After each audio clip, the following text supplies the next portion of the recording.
Hello, হালকা করে চলে এসেছি নেক্সট অধ্যায় নিয়ে। তো এখন রাত 3টে বাজে আর আমি ঘুম থেকে উঠে বেরিয়ে পড়েছি রাস্তায়।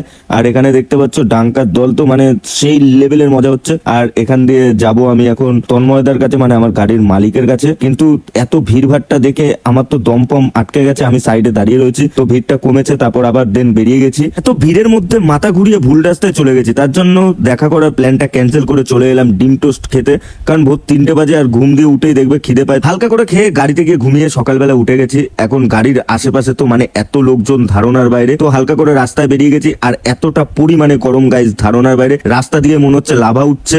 আর এখান দিয়ে আমি আবার সাধু বাবার মন্দিরে যাচ্ছি খাবো বলে। তো ওখানে গিয়ে খাবার দাবার দেখে আমার তো মানে পেট ফেট কেমন খারাপ করছে। আর এখানে দেখতে পাচ্ছ গাড়ির মধ্যে খাট বসিয়ে নিয়ে চলে এসেছে, মানে লেভেলের ব্যাপার। তো এখান দিয়ে আমি পরোটার দোকান চলে এসেছি। এখন পরোটা খেয়ে কিছু জিনিস নিয়ে ঘরের জন্য যাচ্ছি এখন গাড়িতে, এত ফাঁকা মাঠের মধ্যে পুরো রোদ্দুরে পুড়ে। তো দেবুদার শনপাপড়ি কিনে নিয়েছি রাস্তা দিয়ে 10 টাকা প্যাকেট। এখন এই গরমের মধ্যে মুখ জ্বলা হাসি নিয়ে বসে পড়েছি আমি গাড়িতে। আমার মনে হচ্ছে খাবারগুলো আর বাড়ি যাবে না। এখানে শশা কিনে শশা খেয়ে আর গাড়ির মধ্যে পুরো ছাওয়া, দেখেছো চারিদিকে রোদ্দুরের মধ্যে ছাওয়া করে এখন বসে রয়েছি লাভাডিসের মতো। তো এখন ওই খাবারগুলোর মধ্যে শনপাপড়িটা আমি খেয়ে ফেলেছি, আর একটুখানি বাকি ছিল, ওটাও খেয়ে ফেললাম। খাওয়া দাওয়ার পর হালকা করে 2-4টে বাদাম নিয়ে মুখে দিয়ে হালকা করে চিবিয়ে তো খেয়ে ফেললাম। আর এখানে সব খাবার দাবার এরকম ভাবে রেখে দিয়েছি। আর ওগুলো বাড়ি যাবে নাকি আমি সেটাই ভাবছি, এত টেস্ট খাবারগুলোর যে আমি খেয়ে নেবো ভাবছি।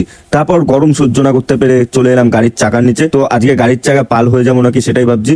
আর এখানে দেখতে পাচ্ছ সব লোকজন যাতায়াত শুরু হয়ে গেছে।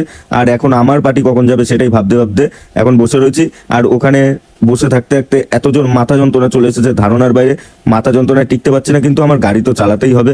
আর এখান দিয়ে হালকা করে পার্টি লোড করে এখন বাজে বিকেল 4টে, বেরিয়ে পড়েছি আমি আমার বাড়ির উদ্দেশ্যে।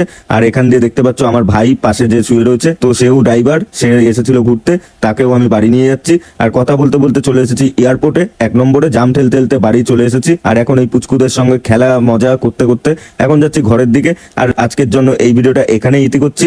দেখা হচ্ছে কোনো পরের অধ্যায়। আজকের জন্য টাটা, বাই বাই।